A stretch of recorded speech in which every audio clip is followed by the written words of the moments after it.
I'd like to call this regular meeting of the Lane County Board of Commissioners to order for Tuesday, April 3rd, 2018. The first item of business is adjustments to the agenda. Any adjustments to the agenda? Seeing and hearing none, then we'll move on to item number 2, which is public comments, where we provide folks 3 minutes to address the board. And I will call people's name out in the order they signed up. If you'll come to the podium and state your name and approximately where you live. You don't have to give your exact address. And we'll start your 3 minutes after that, and you'll have 3 minutes to address the board. And I'll also call the person that's on deck so you can kind of be ready. So the first person signed up is Carol Shearer, followed by, and it looks like Jackie Travis. Good morning. I'm Carol Shearer. I'm in Commissioner Williams' district. February 24th, I spoke regarding the board decision not to enforce SB 941 of the Oregon law. The Oregon Firearms Safety Act that adds the requirement of a background check for firearm transfers between private parties with exemptions for some individuals and circumstances.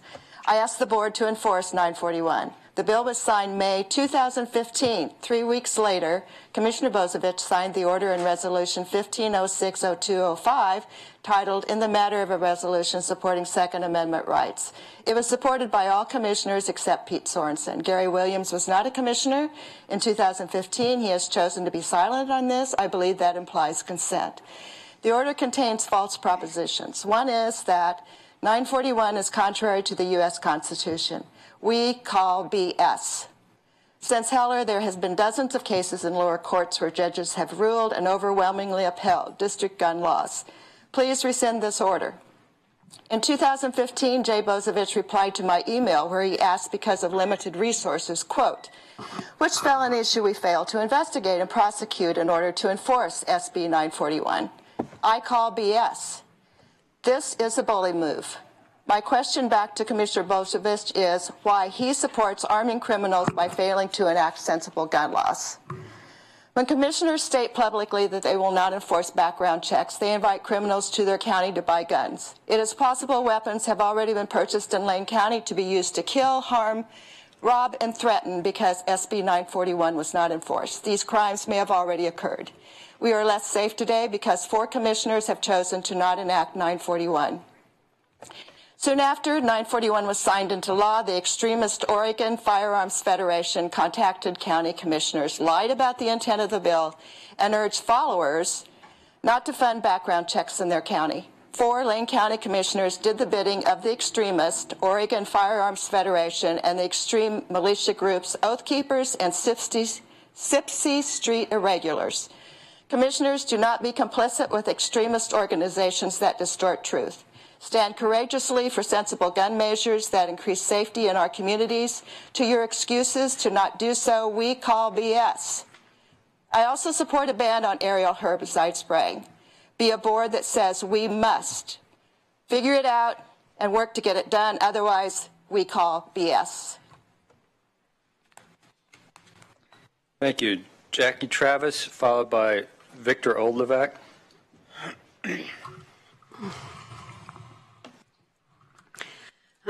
I am here to listen to the informed fears and great concerns. Jackie, can you state your name for record? My and name please, for the record. Please address the board and not the audience. Jackie Travis.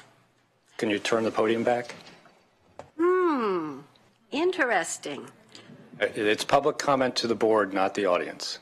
Oh. And it is being televised, so you are getting out to everybody if you're worried about that, but we would like to see you when you're speaking. Oh, okay. I wanted to address the entire community, and I didn't know that that was a rule that I'm just to speak to you fellas. Well, you're speaking to the community through cable TV, okay. and the audience can hear you. You are amplified, but interesting. You're here to address the that board. It's public comment to the Board of Commissioners. So I am Jackie Travis. I live in West Eugene, 40 years. But I'm here as more than myself, I would say. So I am here to listen to the informed fears and great concerns of people who live in an environment. Can you hear me? in an environment which is being willfully poisoned by other members of the community for personal financial profit.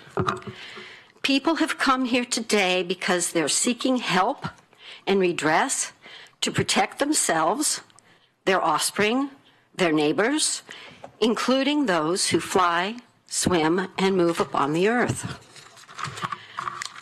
Protection for their lands, their skies, and their waters.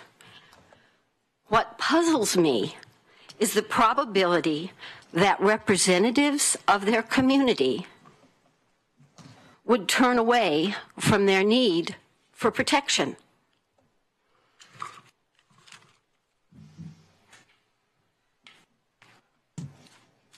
So Victor Oldovac, followed by Rob Dickinson. I am Victor Oldovac. I've spoken to you many times before. And speaking first on behalf of Lynn Bowers here. If the camera's in, they can maybe focus on it. She is somebody who recently passed away, who's been working with our group for years, even before it was invented, to stop this aerial herbicide spraying, to stop this poisoning, to stop this killing.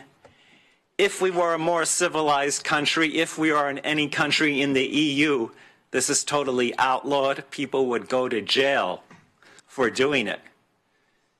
And we happen to live in the U.S., which is a little bit crazy, you know. This is the kind of place where you can buy assault rifles. It's the kind of place where you can take a helicopter and put poisons in it and just kill literally people, animals, plants, insects, birds. So when is this madness going to end? We're asking you to do something. You've been watching us for a long time. Just do it. What are you doing to protect the environment, people, and animals of Lane County? What are you doing to stop aerial herbicide spraying? Right now, this moment, today, this hour, what are you doing to protect us? What are you doing to stop this madness? Thank you. Thank you. Rob Dickinson, followed by Patty Hine. Good morning. I'm Rob Dickinson from unincorporated Cottage Grove.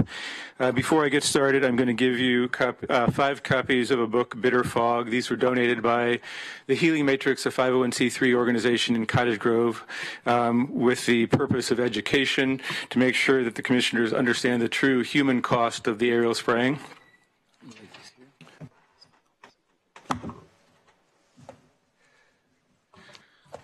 So I'm here today in support of efforts to ban aerial spraying from Lane County. We've collected 15,000 signatures from citizens of Lane County demanding our right to vote to ban aerial spraying from our county.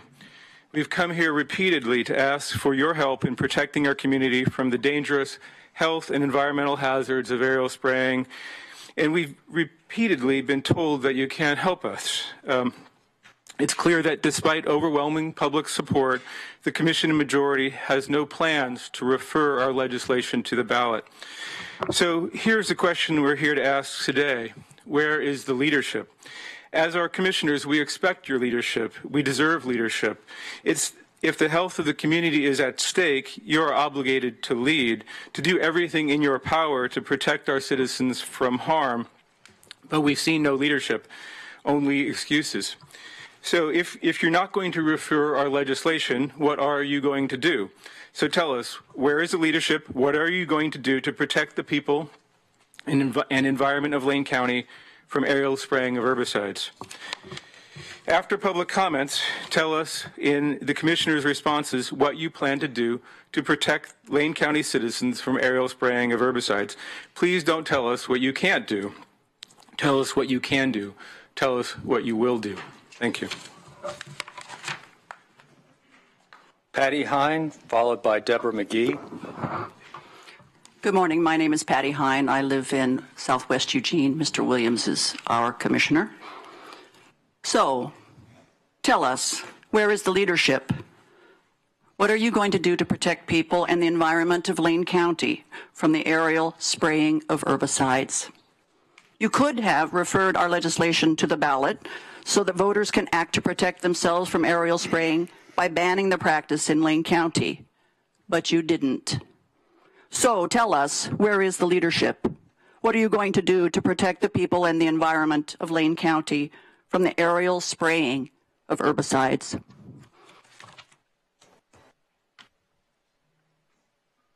Thank you. Deborah McGee, followed by Katie Geiser. My name is Deborah McGee. I've lived in Lane County for 33 years. I have a question. What are you going to do to protect the people and the environment of Lane County from aerial spraying of herbicides? You could adopt a resolution.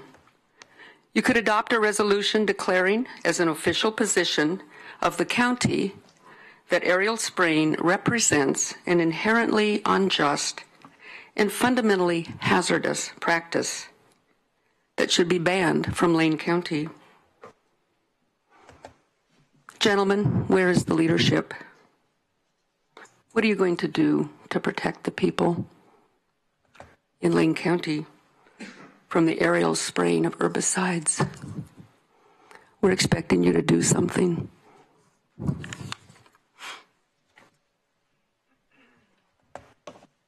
So Katie Geiser, followed by John Herberg.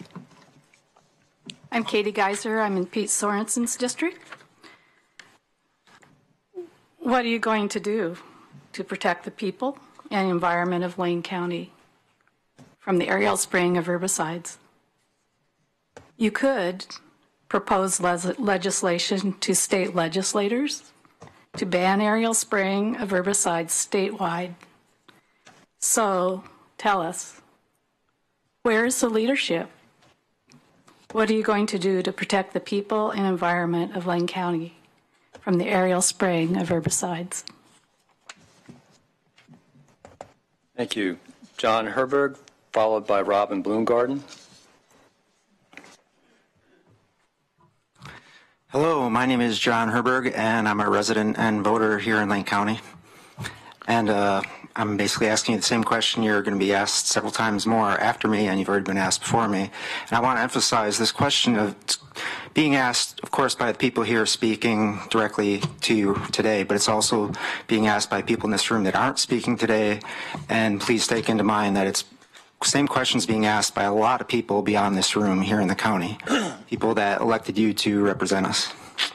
So the question is, what are you going to do to protect the people and the natural world that surrounds us here in Lane County from aerial spraying of herbicides? Now, I know preemption is a cause of concern for a lot of you. You're basically worried that because of state laws, you cannot pass a law here locally, or even we, the people, cannot pass a law locally that will regulate pesticides or herbicides in any way. So I want to address that concern. Basically, my response to it is that you can still do something about it. Even if you don't feel you can pass a local law to do it, what you can do as elected representatives of the people here in Lane County, and to be honest, our natural environment, is you can suggest basically legislation to the state level, to elected representatives at the state level, that they can eliminate the preemption that is stopping us from doing this. Basically, more specifically, what we're saying there is eliminate the preemption in the Farm and Forest Practices Acts that prevent us from making laws locally to regulate pesticides. And to be honest, GMOs, to be honest, pretty much anything that protects our health. There's a lot of preemption laws that keep local communities from protecting themselves. And that's what we're trying to change here. And specifically what we're addressing here is the aerial spraying of herbicides. So again, we get to the question, what are you going to do to protect the people and environment of Lane County from aerial spraying of herbicides? And saying you can't do something, to be honest, is not a valid answer. Valid answers are you can do something and you're going to do something, or to be honest, you don't want to do something. Those are, well, I don't know if that one's a valid answer, but at least it's an answer that's not just saying you can't do anything, because you can't do anything is not accurate. Thank you. Robin Bloomgarden, followed by Joyce McGallagher. Robin Bloomgarden, and I am in Gary Williams District. You could refer our legislation to the ballot so that voters can act to protect themselves from aerial spraying by banning the practice in Lane County. You could adopt a resolution adopting as an official position of the county that aerial spraying represents an inherently unjust and fundamentally hazardous practice, and that should be banned from Lane County. You could propose legislation to state legislators to ban aerial spraying of herbicides statewide. You could propose legislation to state legislators to eliminate the statewide preemption on local lawmaking to protect our health, safety, and welfare. You could propose legislation to eliminate the statewide preemption in the Farm and Forest Practices Act that prohibits local lawmaking around pesticides or GMOs. So we ask you once again, what are you going to do to protect the people and environment of Lane County from the aerial spraying of herbicides? Thank you. Joyce McGallagher, followed by Loretta Houston. Good morning. I'm Joyce Gallagher, and I'm in Pete Sorensen's district.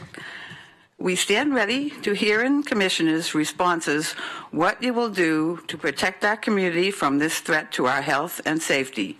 We have a right to know what you will do as our representatives to represent us and protect our health and safety. The Lane County Board of Commissioners could place an advisory question on the Lane County ballot to allow the people of Lane County to vote on whether they want the aerial spraying of herbicides to stop. So tell us, where is the leadership? What are you going to do to protect the people and environment of Lane County from aerial spraying of herbicides? Thank you. Thank you. Loretta Houston, followed by Maggie Wickham, and if I could get the next sign-up sheet, please. Loretta Houston of District 5, lived in Lane County for over 35 years.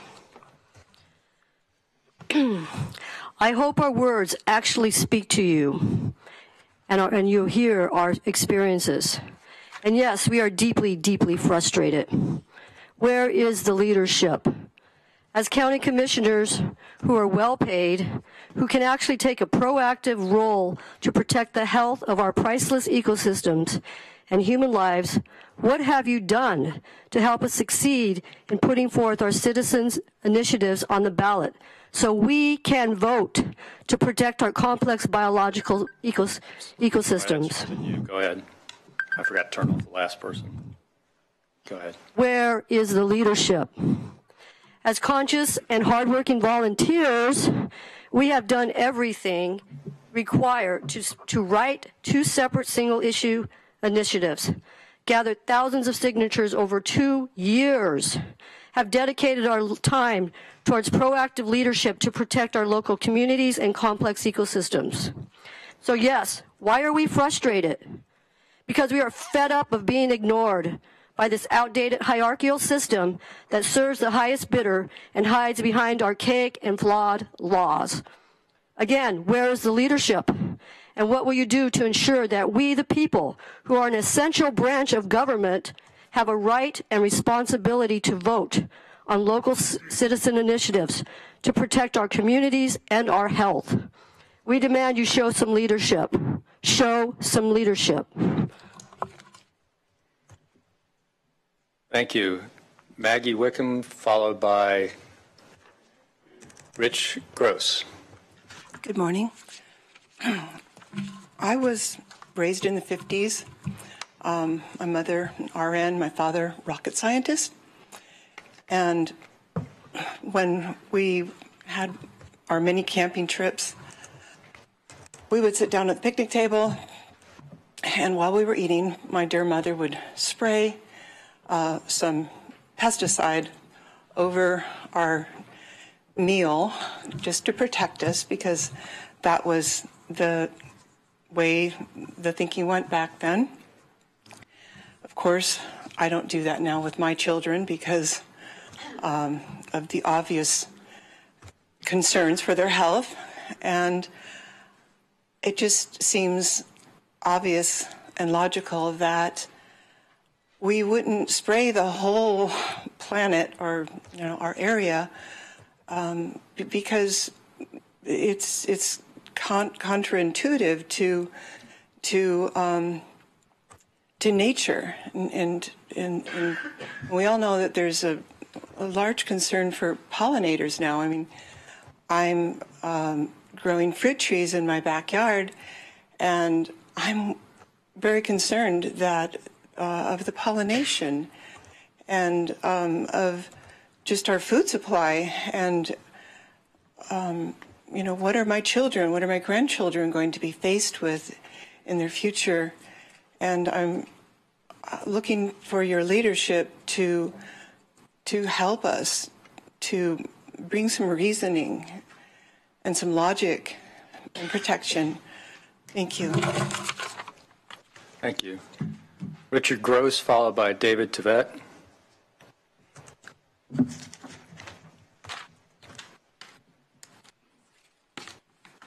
Richard Gross from Deadwood. Yes, we've been here before. People from around the county have come before you time and time again and shared stories of their families being poisoned and stories about damage to the environment. People have come before you talking about the lack of democracy that prevents our residents from passing laws to protect themselves. And yet, we've only heard reasons why you cannot help us. That's not leadership. Leadership is embracing the fact that there is a serious problem affecting our community, a serious threat to our health and safety, and resolving to fix it. We expect leadership from our county commissioners. Where is the leadership? We ask you once again, what are you going to do to protect the people and environment of Lane County from the aerial spraying of herbicides? David Tvet, followed by Pam Driscoll.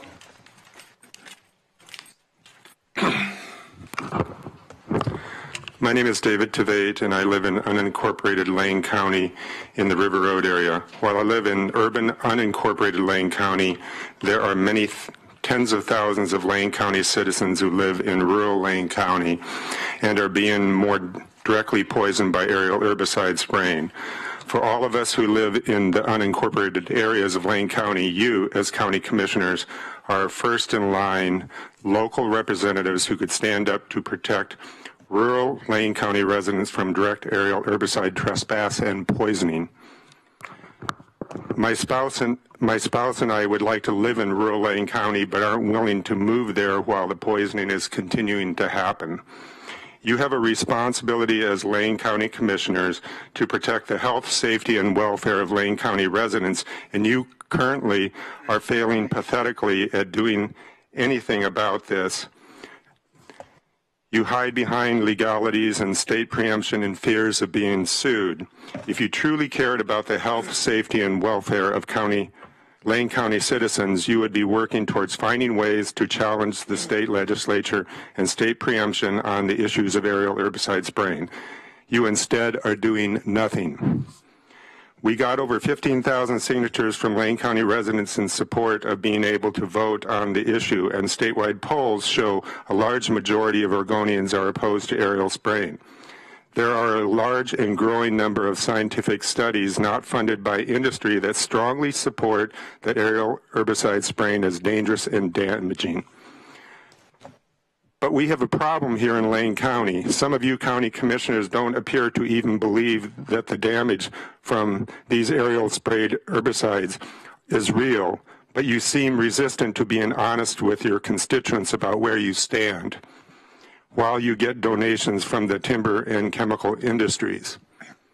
Commissioner Williams, you recently finally came clean, but only under pressure at the Pleasant Hill Commissioner Forum did you finally admit straight out that you support aerial herbicide spraying.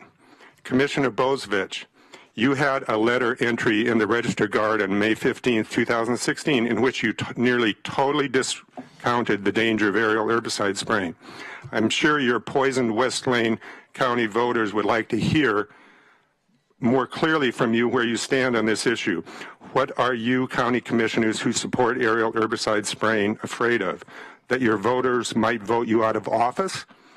Have some spine and honesty and clearly state where you stand on the issue.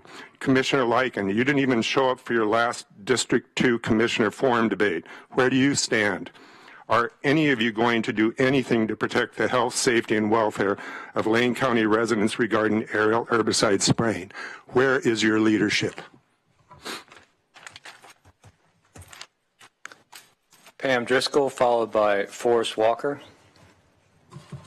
Hi, my name is Pam Driscoll. I live in Dexter, Oregon. Gary Williams is my commissioner. There's a opinion piece in the paper today, and basically it's saying that our attorney, Ann Nealon, made a lot of ridiculous remarks. But it all boils down to the single subject is ban spraying poisons from helicopters. It's a pretty single subject. And it's flat out wrong to spray poisons from helicopters. Pete Sorensen said it a few weeks ago. It's time's going to come. It's going to be banned. It's just like field burning, except a lot worse because it's poison. So I went to the Public Interest Environmental Law Conference, which was the first weekend in March at the University of Oregon. Our local media doesn't cover it much. They cover the local logging convention, which is the weekend before, but it's one of the most preeminent environmental law conferences in the world. And I went to the forum on chemical herbicides. The author of Bitter Fog, which you guys all received a copy of by Carol Van Strom, was one of the speakers, as well as Evan Villanantos, who wrote Poison Spring. He worked for the EPA for 25 years. He was the risk evaluation person for that.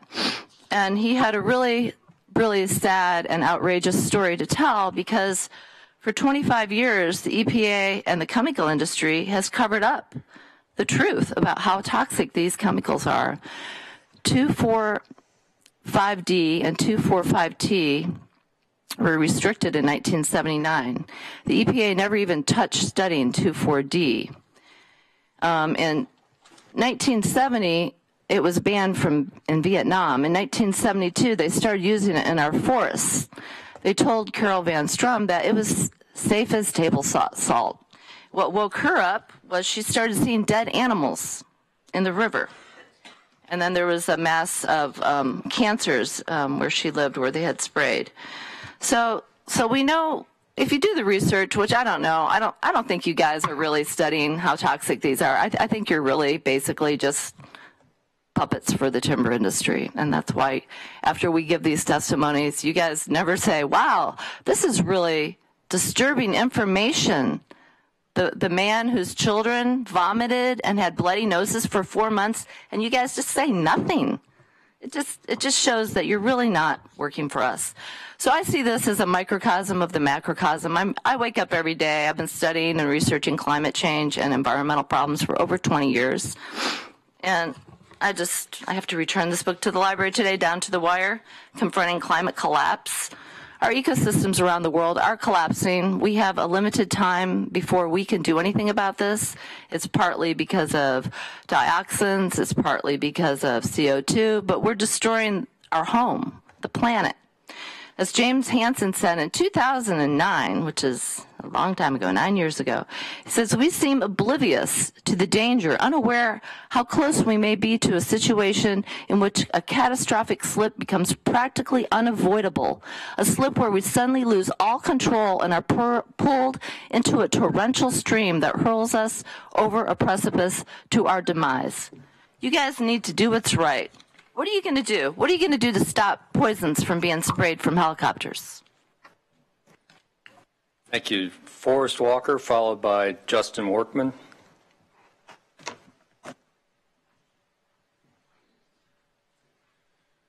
For the record, I'm a human being. And, you know, really I'm here as a witness, you guys. What we have really is we have concerns, human concerns, and we have economic concerns. And this country has shown over and over that the government of this country has shown over and over that they're going to side with economic concerns over human concerns. So I'm a witness here today, standing here listening to the people tell you their concerns. And I haven't heard anyone come up and be concerned that there's not enough spraying or that the timber, you know, no one's here speaking on behalf of the timber industries or the corporations. We're all human beings and we're all concerned about living on this planet. So you guys, you know, as witness, we're witnessing your guys' choices. And unfortunately for you five, you're the ones in the hot seat. You have to decide, are you going to stand with corporations for economic reasons, or are you going to stand with human beings so that your children and our children can continue living on this earth? And I pray for your souls, you guys, that you will seriously consider your relationship to the rest of the human family and the life on planet Earth. We're all connected. We cannot poison half of us. And the consciousness is changing. As you know, I remember when people would spray insecticides around the family picnic too, you know, but we are learning that that is wrong. That's unhealthy. That's killing life. And it's up to us to make the steps. So here we are, you guys. We're the public, and we're telling you it's wrong. There's no doubt.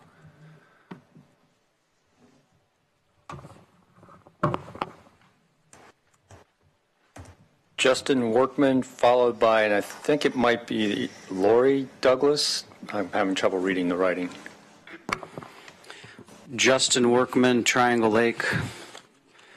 And, you know, I got something to read from here, but really what's important and true is like connecting with you guys and trying to get you to understand where I'm coming from and where a lot of my neighbors are coming from. It's not just me and my story, which Bozovich thinks is made up, and those chemicals weren't in my kids and they didn't affect me and my family. If it would have been the Tomlinsons or Santanas, my neighbors, if they would have been the ones that sprayed that poison, I could have called the sheriff. And I could have had some redress, some justice. But since it's a timber corporation that doesn't live around here and is protected by state law, I can't call a sheriff.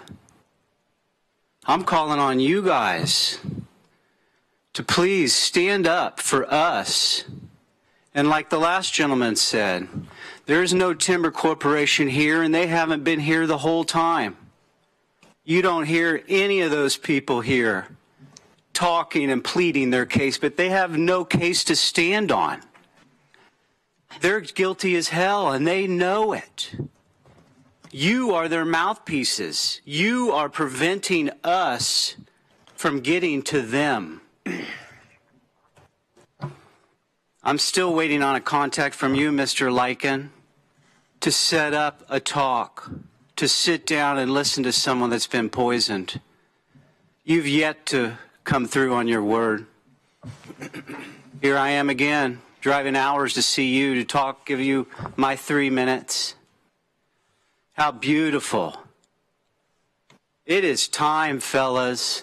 It is time, and you're going to be out of office in a heartbeat. I guarantee it. What are you going to do if the members of your family are exposed to the poison fog of aerial herbicides? And like some of the testimonies you have heard here, your children's noses begin to spontaneously bleed.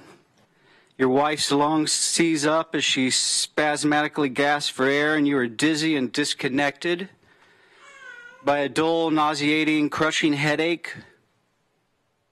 or you're so tensed up because you were just poisoned, which would happen to me as well. I couldn't move my neck and shoulders, and I felt so tight in my joints, and I had bloody stools. My wife gets these cysts full of whatever. 3 times after 3 exposures, she gets these cysts that just drain out. They're terrible. This stuff is happening. My kids coughed and vomited for 7 months. It was not 4 months.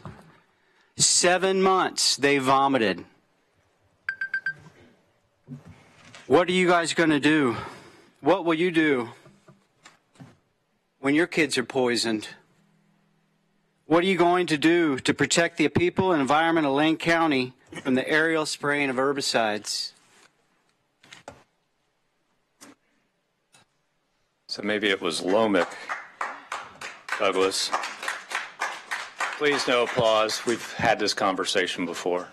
All right, so Lomick Douglas, followed by Jason Gonzalez. Yep, Lonnie Douglas. I'm. Okay, yep. There's the spelling I was looking for. I live in Springfield, in Sid's district.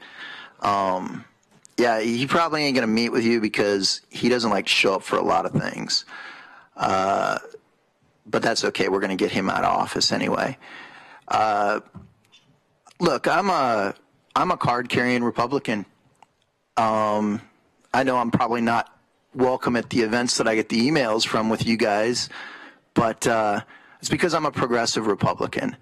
Yeah, I believe in the Second Amendment. I believe in God. I believe in, a lot of things that maybe some of my friends in Eugene may not agree with me 100% on, but I do agree with the fact that I don't want me or my family to be poisoned. And that's what they're spraying from these helicopters is poison. Straight up poison.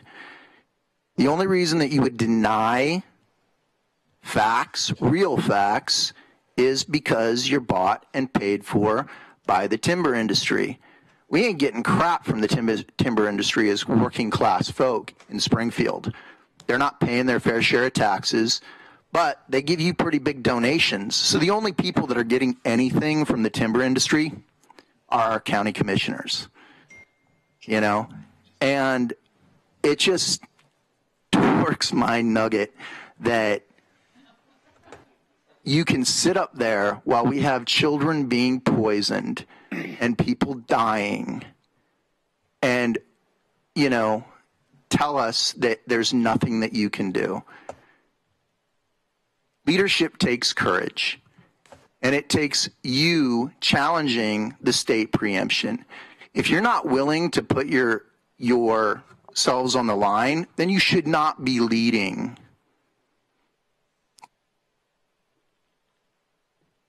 You were willing to, or at least had discussions about challenging the raise in the minimum wage with, Lynn County, when they raised that, about signing on with their lawsuit that they wanted to do. So, is it the only time you're willing to challenge the state is when it's something that hurts working class folk? You could very easily challenge the state legislature on their preemption. Here's a thought, just say no spraying of poisons in Lane County. Pick the fight.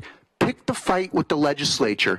That's the leadership that we want to see. If you want to get reelected, you need to start showing, you need to grow some stones. And you need to start showing a little bit of leadership. Pick the fight.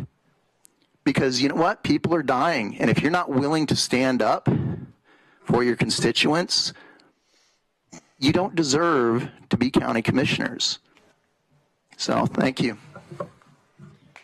So, please, no applause. Jason Gonzalez, followed by Deborah Fant.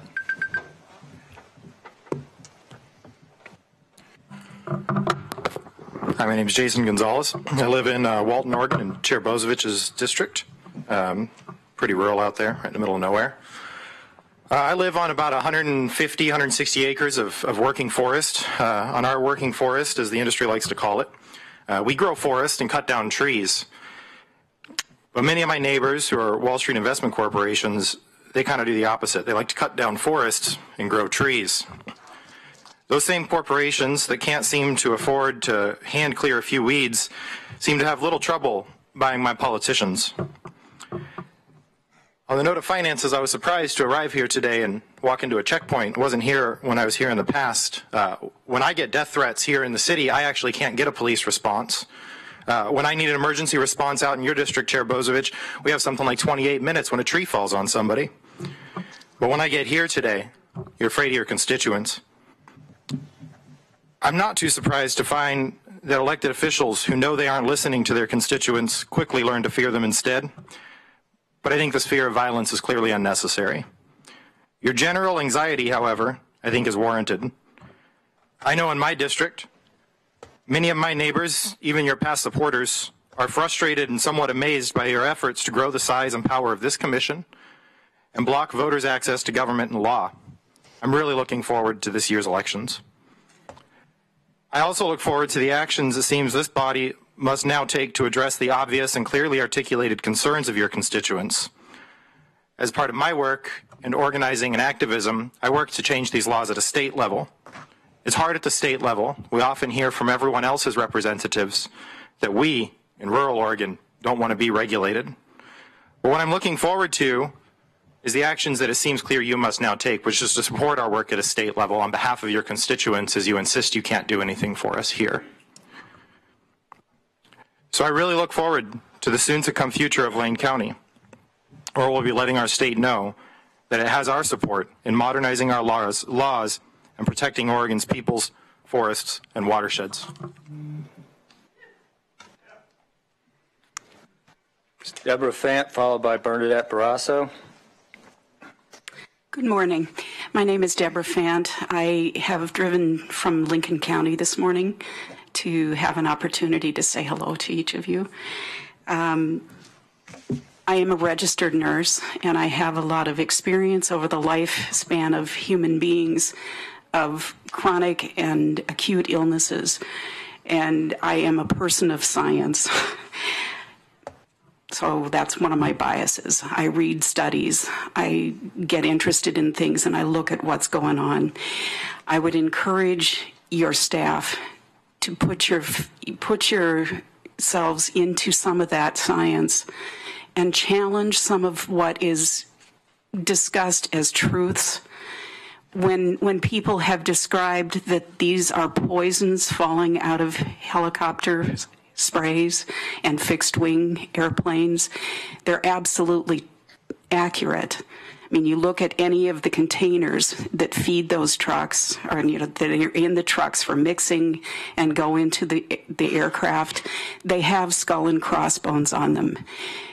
Is it an issue of dilution? Sometimes. Sometimes there is no margin of error, like dioxin.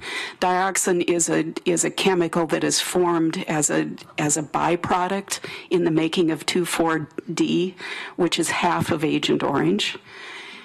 There is no margin of safety with that. It is a neurotoxin, which means it screws around with your thinking, with your memory, with your ability to manage your life. It increases rates of Parkinson's disease and ALS. Any of this ringing any bells for anybody? Do you have any family members who have lived with those kinds of things?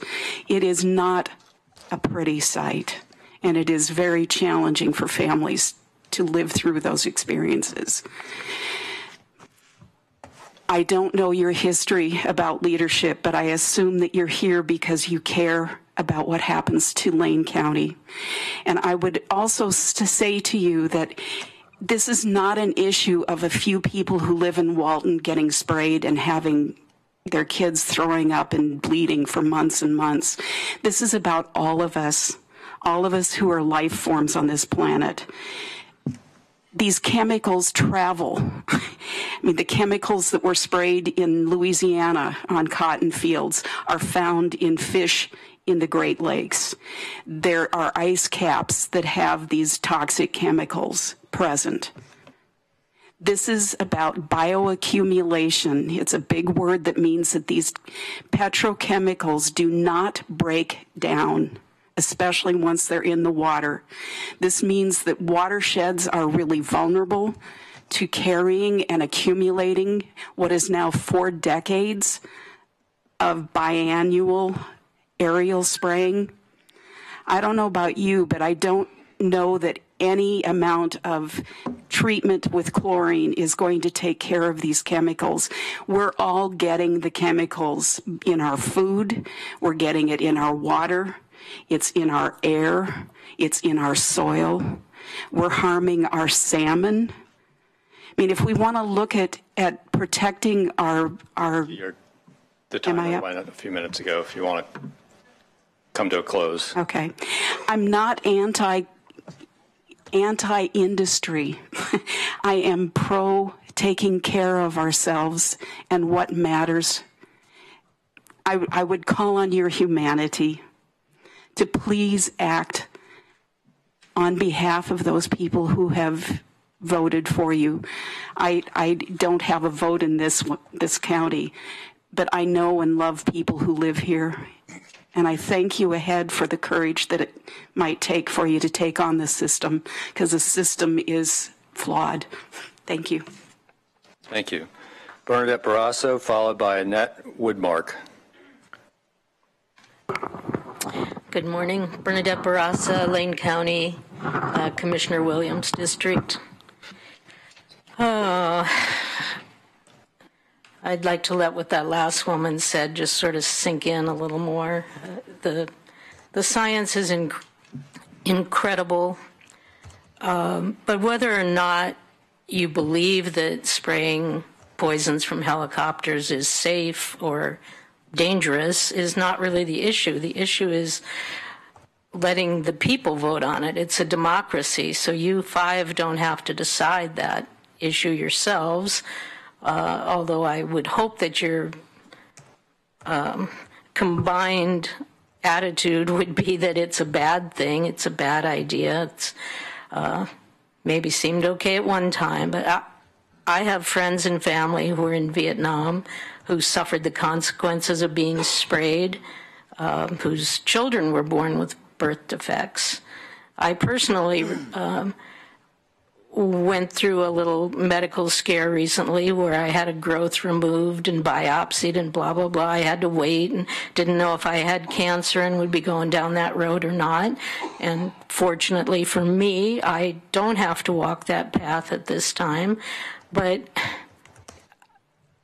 I have no difficulty believing that spraying poison is not a good idea. And it's a matter of whether you want to be part of the effort to move in a new direction. Each of you is being asked repeatedly today to make that decision as one person. What are you going to do, each of you? And we do each have choices every day.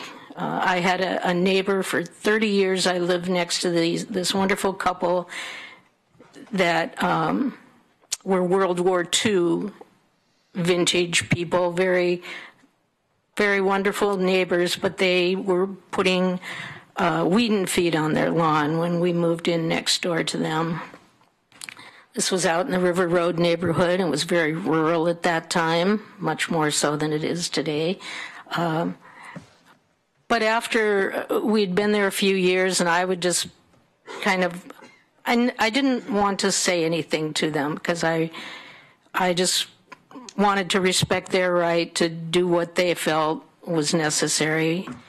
But their daughter talked to them a lot, and eventually he came around and went to more organic methods of taking care of his weeds and his lawn. And it was wonderful to be able to let my children play on this strip of grass that was between our 2 houses that we shared. And it really changed everything. And for me to see that a person in their late 60s could come around to a new way of thinking was really impressive. And there's no shame in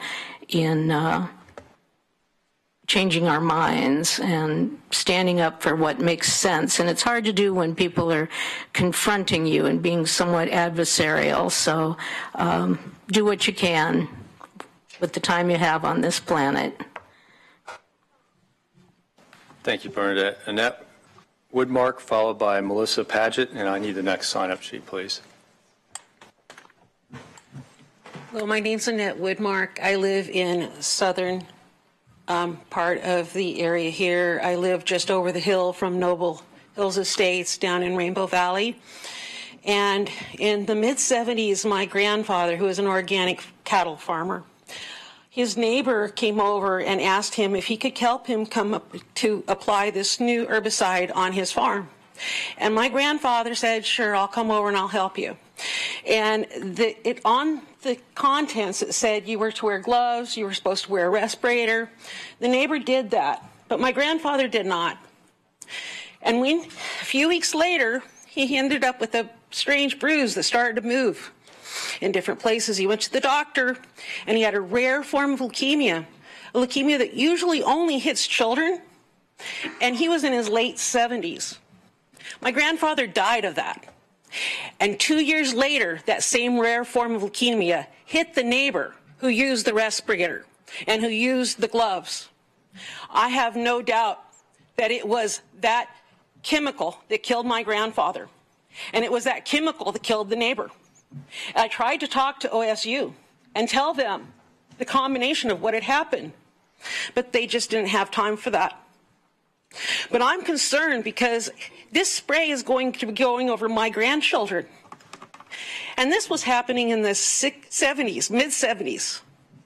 And I just don't think it's right. And I do think that we as citizens should be allowed to petition our government. And we as citizens have laws in this state which should allow us to collect petitions and to be able to pass laws.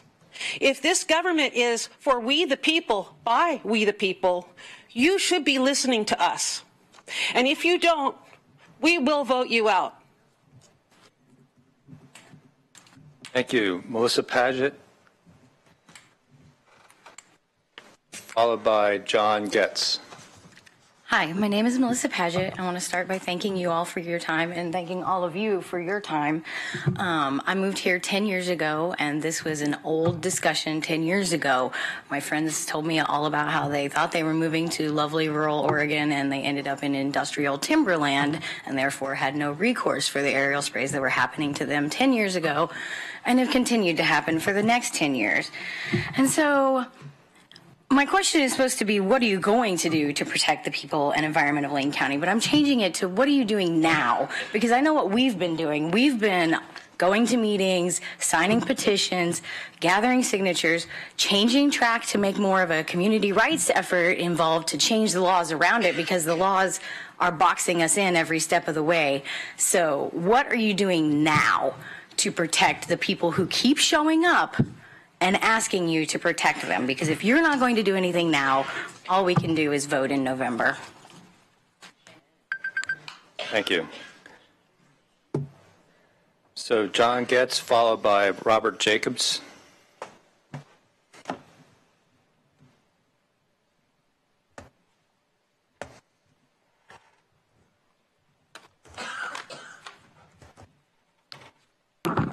Hello, my name's John Getz. I do live in Lane County.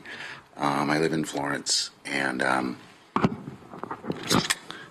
going to come from a different angle on what I want to say, and because it's pretty clear to everyone in this room that really what's going on is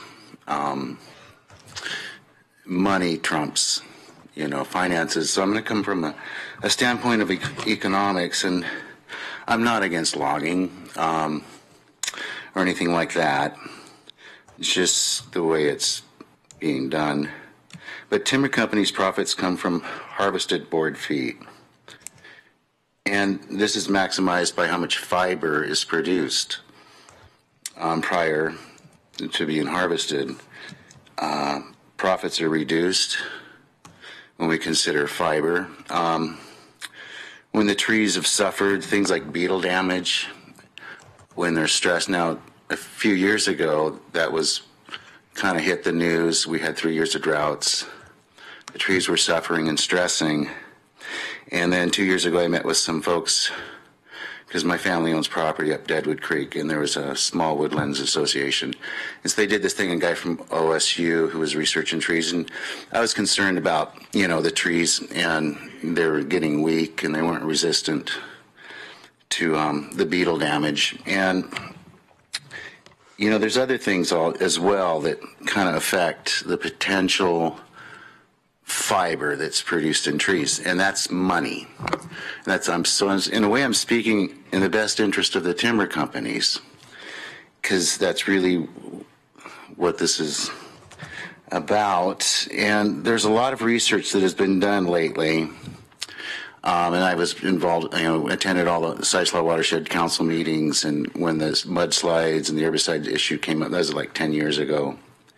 But since then, there's been a lot of studies that have been done, and that talk about, what it is, shed light on our forests and our trees and the organisms and how they all function and how they're all interconnected, and through the fungi and the mycorrhizae.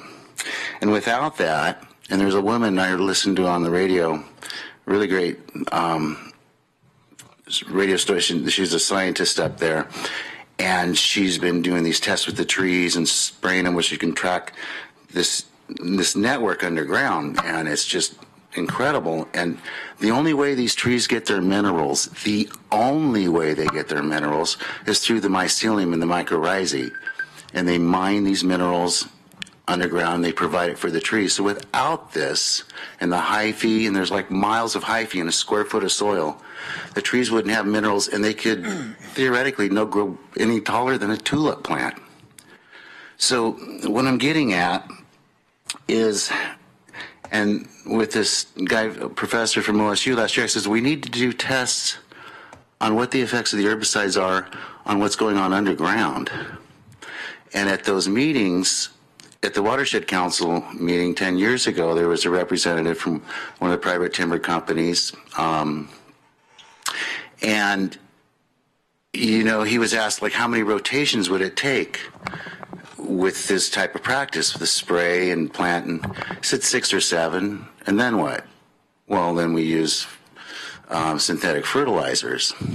Now, there's been a lot of studies lately that would just show how ridiculous that, and it would fail. I'm going to try and breeze through this. I know I've only got so much time, but I want to... You're past your 3 minutes already, so if you can kind of wrap it up, please. Sure. So the trees are relying on these things and the organisms, and if they're going to spray, and it's just insane, because I wish I would have had time to read this instead of breaking off, but... You can submit it by email to us. I will do that. If you'd like to, or leave it with staff, and if you want to leave it with Devin in the back, she'll make sure we all get a copy of your testimony. Okay, I'll do that. So I kind of hit the points. I'm missing a lot because I was ad-libbing. I didn't want to read it. But I think you know what I'm talking about. And as far as for the monetary thing, back in the late 60s, it was understood that Oregon could have a sustainable harvest of 10 billion board feet. But that was based on a 200-year rotation cycle. Now, that was dismissed when they came up with the hybrid genetic super tree, which failed, by the way. But then the timber harvesting tripled for following decades based on this theory that these trees would grow as big as a 200-year-old tree in 60 years. And so what resulted was over-harvesting, and now we've kind of got ourselves in a pickle, especially with the private timber companies, because they've over-harvested. And so to go and to think that they're going to get this back, and these are the words from that representative at the watershed meetings. John, thank you. We really need to wrap. No, I'm going to finish off. This is what I'm going to close with. If we're going to go to 20-year rotations, which means more and more spraying to bring that board feet up, that's like pedaling the bicycle faster before you're going to head off the cliff. So, this is about economics. So I was trying to offer a viewpoint that was really in the best interest of everybody. And I don't know how you guys are going to look your grandchildren in the face. And if you don't you need to look into the research. It's being done. It supports what I'm touching on. Thank you. These forests can't sustain what's going on. They're going to collapse with catastrophic consequence. If you want to provide your testimony to Devin, she'll get us copies. So we have Robert Jacobs, followed by James Barber.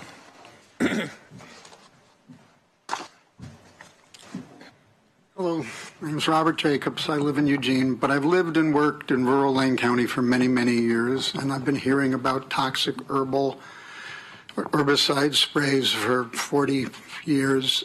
I think you guys know and have heard plenty of evidence on the toxicity of it. You know perfectly well that it drifts in air and water. As the elected leadership of Lane County, you guys have a moral obligation to protect the people of Lane County. And I think the people of Lane County have been saying in this room on many occasions what they want. What are you guys going to do about it? Thank you. Thank you. James Barber, and he's the last person I have signed up to speak. And we're going to have to move on from public comment after that. Good morning, Commissioners. James Barber, Commissioner Williams and I share a district. I'm running for that seat in this primary coming up. I'm not here to reiterate everything people have said today, but I kind of want to talk about the different approach that I hope to bring as a commissioner, and something I would hope you guys would consider. And I often talk about the reason I decided to run is because I felt a sense of powerlessness among many folks in the county.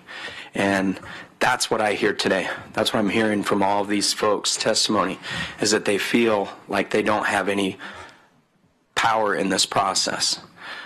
What they tried to do was a citizens initiative that would address their issue, and that process has been difficult, to say the least. So what's the approach that I would hope to take? We've got folks who have been impacted by aerial spraying, and they come up and they talk about it and how it impacts them, and it's like they're talking to a brick wall. And I've been out into the community. I've been talking to a lot of people. I've talked with Lane Family and Forests. I went down to a science pub in Cottage Grove, and they did a presentation there, and a lot of these folks showed up, and they were there to hope to talk with them about the aerial spray process. Unfortunately, it kind of, the conversation didn't happen, the one that needed to happen at that event. Some of the questions that were asked in sincerity, I think, were taken as an attack, and they weren't addressed. I was at a meeting last week that Lane Family Farm and Forest presented their case in trying to, they're gearing up to stop this aerial spray ban, assuming that these efforts will continue. And what I heard from them is completely different from what I hear from these folks. So we're just talking past each other. So people have been coming up here for months and months on end trying to get some action. Why don't we try and get these folks into the same room and talk and figure out if there's a solution that we can do that is legal, that you don't have to fight the state for. I haven't heard of any work sessions that have tried to get both sides into the room. I talk with the Lane Family Farm and Forest, and they seem sincere in their efforts to sustainably harvest, to provide a good product, and to take care of the environment. I don't get the feeling that they feel like they're out to hurt people, and they don't want to hurt people. These folks just don't want to get hurt. They want to stop being sprayed. So we kind of all have a similar goal, even if we may not have the same idea on how to get there. But the way to get past that is through dialogue. And we need to just get out there and facilitate that dialogue. That's something you guys can do as commissioners. You guys can help facilitate that dialogue. People in the county are being hurt. They're looking to you for leadership. Let's show that leadership. Thanks. Thank you. And I'm going to close public comment. We have a 10:30 time certain. We had the sign-up sheets out a long time. We've gone an hour of public comment so far. We usually try and allow 20 minutes. I'm sorry, but I have to close public comment if you are expecting us to respond. If you want us to keep public comment going and then we just move straight into exec session without anyone here, that's fine too. So I'm going to move on to commissioners' response to public comments and or other issues in remonstrance. So I'll look to my commissioners. Commissioner Sorensen. Well, I just want to thank everyone for coming to public comment today, and for those who presented some comment for us. I think that the suggestion that I had a few weeks ago that we think about what the alternatives are for the public voting process was kind of ended by no one really on the board wanting to move in that direction. But I think today's public comment is insightful because, well, what else can we do? What else is out there that would be responsive to this public health issue? And I know there's a lot of different ideas on that topic, but one theme that occurs to me as a former state senator is that we might get our Board of Commissioners and our Lane County Legislative Delegation together for a meeting. And that would be a forum, an opportunity for the commissioners and legislators to discuss whether there's even an open possibility and how we would go about changing the state laws that apparently, according to the recent court rulings, prohibit the local citizens from changing their county charter. And I know that's on appeal, and I know there's lots of people who have different opinions about what the Court of Appeals is going to do when they do it. But in the meantime, what are we doing? And I think that in the legislative calendar and their cycle, they typically have a short session in the odd numbered years, and then they move into even numbered years, and then and they have a longer session. In fact, I recall using the phrase brutally long session when I was in the legislature. So it could be a 6-month process, but that starts in January, but the footwork for that begins now. And there's something called pre-session filing of bills, meaning that there's been a lot of work done on the bill before the session begins, and it's actually filed as the session begins because it's been pre-session filed. So that's an opportunity now over the next few months that we have a window in the 2-year cycle of the legislature. Maybe we could host a meeting. Maybe the legislators would come. Maybe we could talk about this. Maybe we could have a public forum so that the legislators hear some of the same information that we've been getting. I pose this as an opportunity because it's a way to get from not doing anything to maybe solving a problem. But I think that fundamentally we have to understand that not everybody sees this as a problem. The public commenters do, the victims do. I can say from my long experience with this issue that the victims are relatively unheard. This is rare that victims are heard. Usually they're damaged to the point where they're not heard.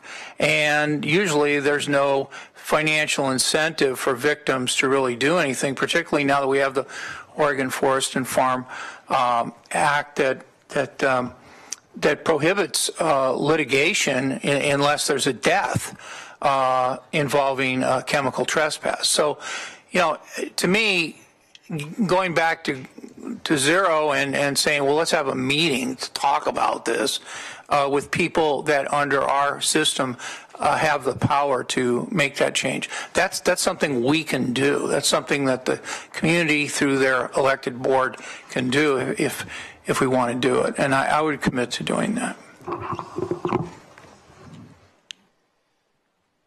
Anyone else? Mr. Farr? Thank you. Leadership, wow. Really, each time, I see a lot of familiar faces in the room from not just this testimony on this particular issue, but some of you all have been here for other issues. And many times we hear the same things, and it's like the example is whenever you say things over and over again, then finally things stick with people. that's a good lesson to be learned for you all. But we also hear new things from time to time. And when I really perk up is when I hear new things, like Ms. Wickham. You talked about pollinators, for instance. I wrote that down. And Mr. Getz, you talked about underground rhizomes and underground. Is Mr. Getz still here from Florence? Yeah, there you are, right there. And I write these things down because I'm very interested in knowing all of the facts about the things that we are expected to make decisions on. And we're expected to make decisions across a broad range of issues. I spend a lot of my waking hours working on poverty and homelessness. We make a lot of decisions surrounding poverty and homelessness. I spend a lot of my time on tobacco issues, the single biggest killer in our nation and in the EA for that matter. The single biggest killer. I spend a lot of time on that. I've spent more and more time on the issue that you all are bringing forward to us. And the more I think about it, the more I agree with Commissioner Sorensen on this particular issue.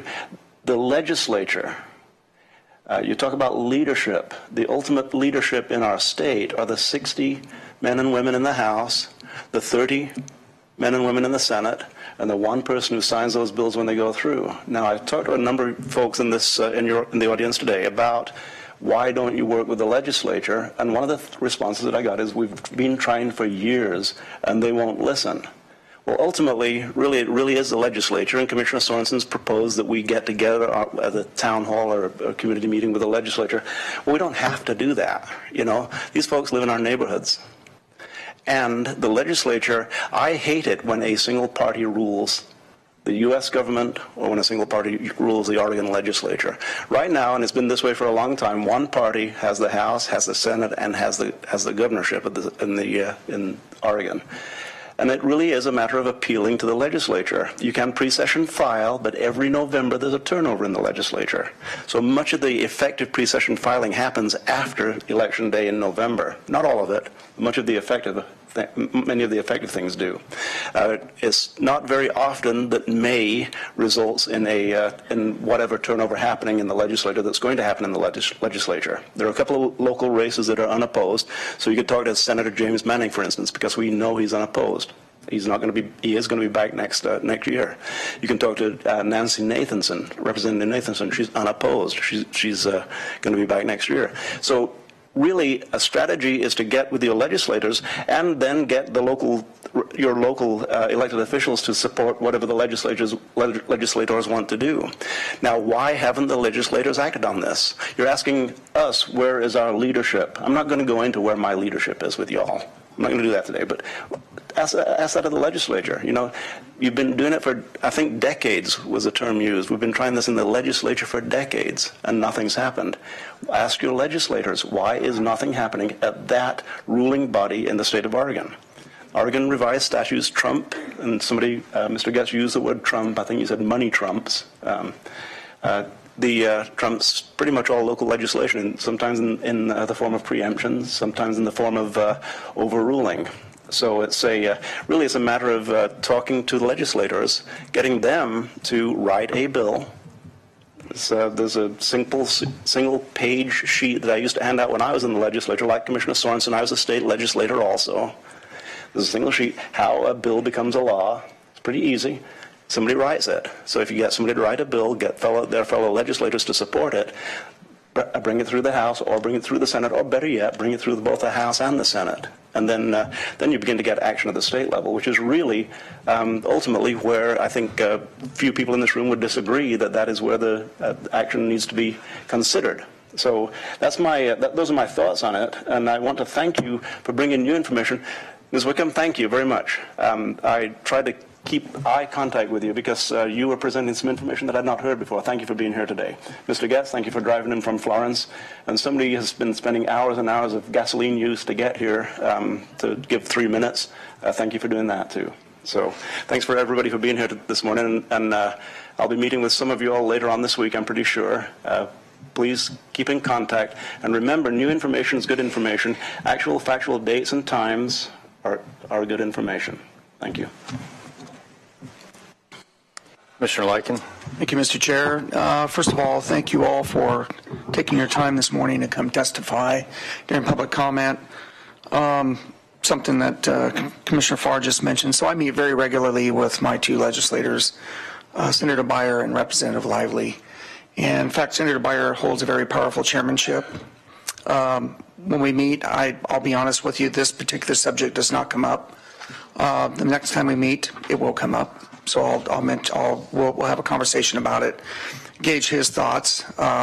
Because as I said, Commissioner Sorensen and Commissioner Farr both served in the legislature. I did not. But chairmanships do count, and boy, do they ever.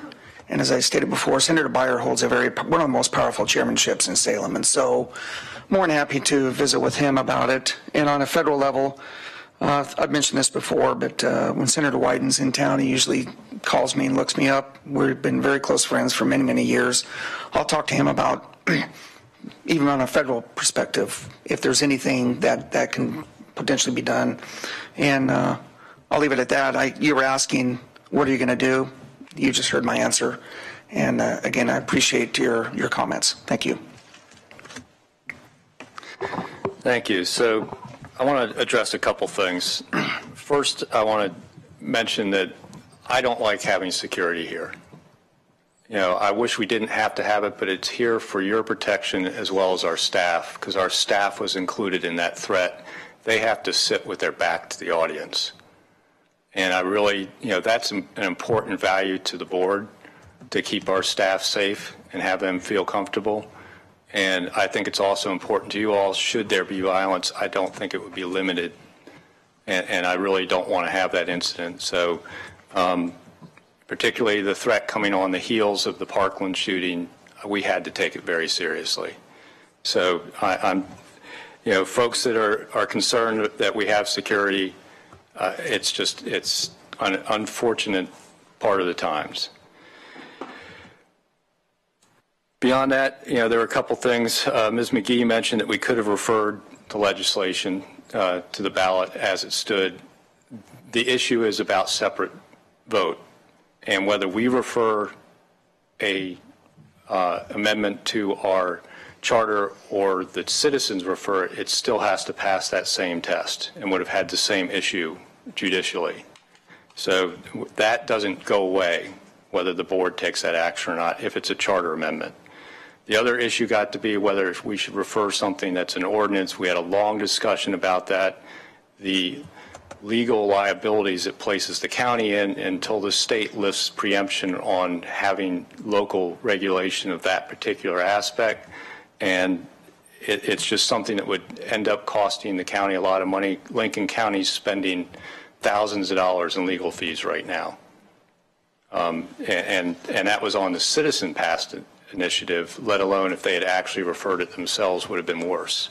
So I didn't hear anyone from the board speak up on trying to refer that, knowing the legal aspects of it. So you asked, what else might we do? And I want to preface this by having people understand that I've been a public health professional my entire career. One of the things people don't understand about engineers, and it's part of having a licensed professional engineer, there used to be something included as part of Oregon's statute on professional engineers, which was the canons for a professional engineer. The very first one is to protect public health. I've worked on water systems, sewer systems, stormwater management systems. I've built dams and roads. Everything you do as an engineer is about protecting public health and taking public health into account. So I take that part of my job very seriously. We sit as the Board of Public Health. We'll be sitting as the Board of Public Health next week. It's one of our co-duties as a commissioner. So I really take that seriously, and I have to look at it also from a standpoint of science because I have that background. My 13 years at eWeb in the water department of eWeb, helping people have safe drinking water in their homes for over 160,000 customers, it was about protecting people's public health. But I also understood our raw water quality at our intake of a heavily forested watershed was some of the best in the country. National Forest on aerial spray. There are private forests in that watershed, quite a bit. So I just, you can go through the data and there's never been a detect for an herbicide or a pesticide. And it's, you know, you can go into the water quality of most of the watersheds. The highest water quality we have is from forested watersheds. Where you get into issues is when you start getting watersheds that have urban development in them. You know, when you look at, would you rather drink from the McKenzie River or the Willamette River? And most people would prefer the McKenzie. Would you rather drink from the Marys River or the Willamette River up in Corvallis? You know, I don't think people have, you know, they want that water that comes off that forested watershed. Whether it comes from private timberlands or comes from federal timberlands, it's the highest water quality we have in this state. So as I look at this as a public health issue, I have to prioritize it with other public health issues. And you all have come and talked to our Public Health Advisory Committee. And our Public Health Advisory Committee has formed a subcommittee to look at that and compare it to the rest of the things we have to deal with. What is leadership? Leadership is following a strategic plan and trying to get things done. And our strategic plan has public health as part of it. But we have to look at what's the most important public health issues we have to address today.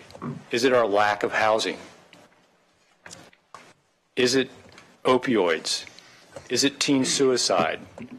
Is it substance abuse and mental health? We have lots of issues in this county to address. So if you ask me what I'm personally going to do on this issue, I'm going to wait to hear from my subcommittee, from the Public Health Advisory Committee, to see if this rises. Beyond that, we are legally constrained on referring anything. Whether you shake your head or not, we are. And I haven't heard Commissioner Sorensen ask us to refer a measure knowing the legal constraints around that. You know, so even Commissioner Sorensen's been silent on that. The only thing I've heard is the possibility of referring a question on the ballot which would have us do polling basically for a special interest group, which I don't think is a good thing to do as a county. We're not in the business of doing polling work. So I've provided you with my answer, what I believe leadership is, which is sticking to our strategic plan. And I know that may not satisfy some of you, but it's how we've managed to get a lot done in this county and advance a whole lot of issues in this county. So there's no further comments from the board. As a Board of Commissioners, what are you going to do? You've heard from the board. I'm sorry, we are finished with public comment. We are in recess. 5 minutes.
So I'm calling the Lane County Board of Commissioners regular meeting back to order here in the Board of Commissioners conference room. I apologize for the slight delay.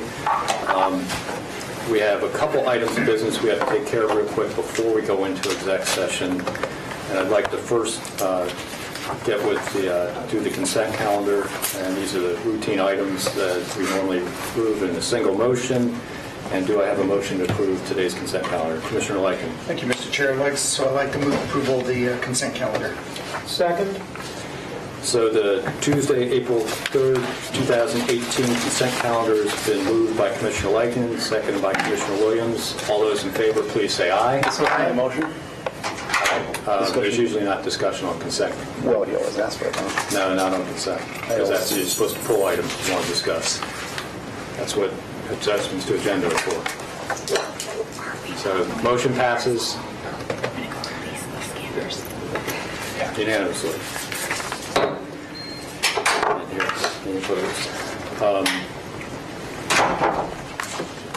County administration, any quick announcements? Not quick. So I'll hold them until next week, Mr. Chair. Thank you. And then we'll move on to at item B, which was an action item, which is to support a Federal Lands Access Program application for completion of the Oregon Coast Trail and authorizing the board chair to sign the joint endorsement form on behalf of the Board of County Commissioners. Chair Bosevich, I'll be the staff reporting on that. Okay. Can we hold that over? I know that we have the executive session is a time certain, or would you rather us proceed with this item? Let's finish this item real quick, I think, and then we can go, because I think we have no other business after exec session. All right. And I was trying to kind of get through some of our regular business and then go in exec session. If it's okay with the folks that are here for exec session, I don't see the press here waiting, which is usually why we do time certain on those. All right. That will prevent us at Metro and everybody from having to be concerned about that. So if you'll go ahead. Okay. Chair Bosevich, Commissioners, my apologies for interrupting there before. Greg Rickoff, Director of Operations. In 2017, in celebration of the 50th anniversary of the Beach Bill, the landmark legislation that declared all Oregon beaches as public lands, the Oregon State Legislature passed House Bill 3149, directing several state agencies to develop a plan to complete the Oregon Coast Trail, a hiking route originally envisioned to run the entire length of the coastline from the mouth of the Columbia to the border of California.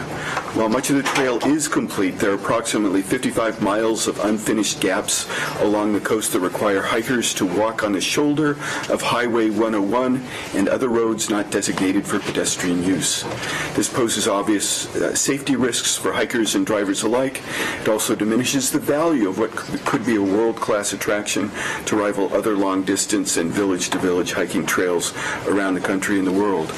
Additionally, as the outdoor recreation and tourism industry continues to grow, they provide important opportunities with our rural communities that have traditionally relied on natural resource-based economies.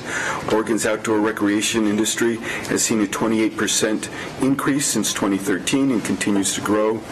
After 40 years awaiting completion, now is the right time to finish the Oregon Coast Trail and unleash its full economic potential.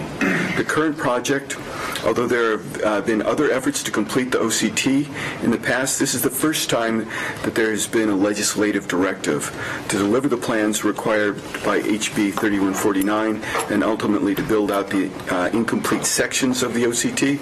A core management team comprised of representatives from Oregon Parks and Recreation Department, Oregon Department of Transportation, Oregon Coast Visitors Association, County Solutions, a program of AOC, and Oregon Solutions have come together to develop a process to engage stakeholders in developing local plans and constructing the trail, as well as addressing the unique governance issues that come with the trail of this size and the number of landowners. The work has been divided into 3 complementary phases that will build on one another. Phase 1, assessment, preliminary organization and prioritization. Phase 2, convening individual gap planning and multi-sector sector fundraising.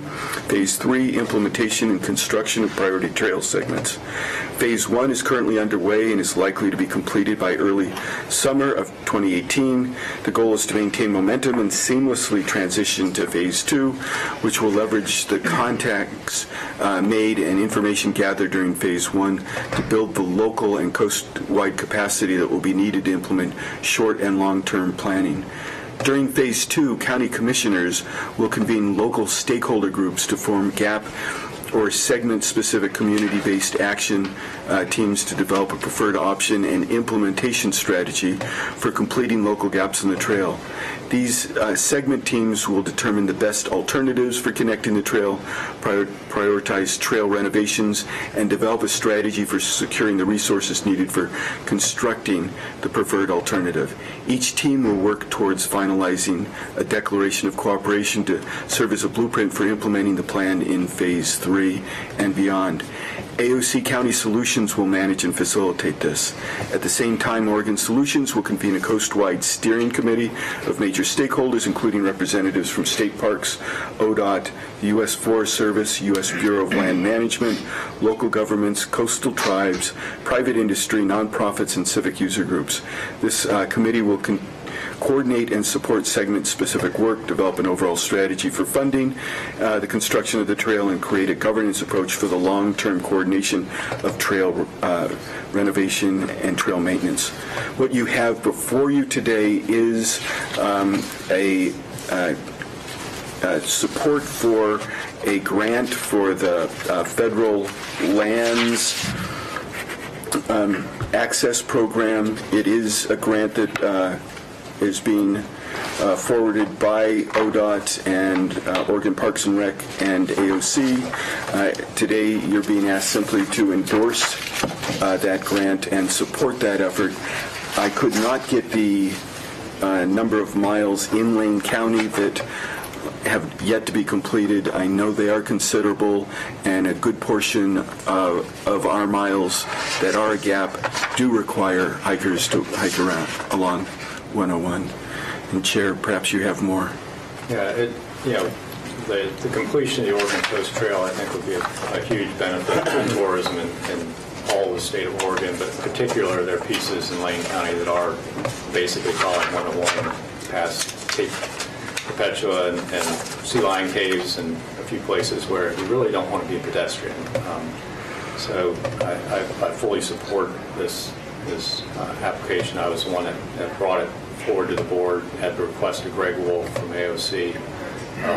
So with that, are there any questions? Or Mr. Williams? Just a comment in support of this. Quite familiar with a number of different trail systems, not only in the state but in Lane County. And connectability is absolutely essential to have vibrant trails. Public safety is of paramount importance. So a combination of the two, public safety and connectivity, the time has come that the Pacific Coast Trail be completed in a manner that is safe for inviting people to Lane County and Oregon and the Pacific Northwest. It's important that we invite them for a very pleasant experience.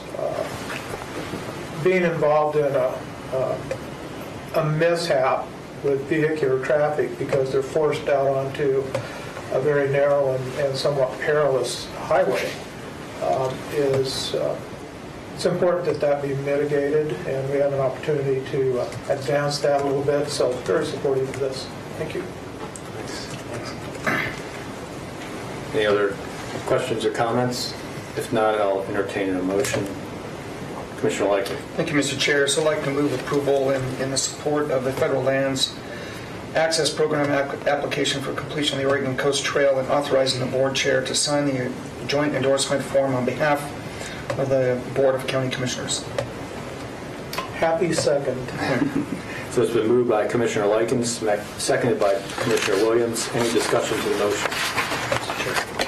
Commissioner Likens. Thank you, Mr. Chair. So I just wanted to say real quickly that this really is the flap is what we call it. So the flap, this is really ideal for this. And giving just an example, the flap was actually used to help rebuild the wall on Highway 101 near the Sea Lion Caves because of that being such a destination. And so this is really it's a great project. I'm glad to see the different partners involved in this, including AOC. So really pleased with this, and I second Commissioner Williams' remarks as well. This is really, to me, this is what makes our state really one of a kind. So thank you for your comments, Commissioner. Any other discussion of the motion? Seeing and hearing none, all those in favor, please say aye. Aye. Any opposed? Motion passes unanimously. So moving on in the agenda real fast, County Council, we obviously are getting ready to go in exec session, so we'll wait and have that discussion then. Under Commissioner's business, any announcements? The only thing I want to do is remind the board that the April 11th Budget Committee meeting is a formal Budget Committee. It's not orientation. Attendance is mandatory. Any other?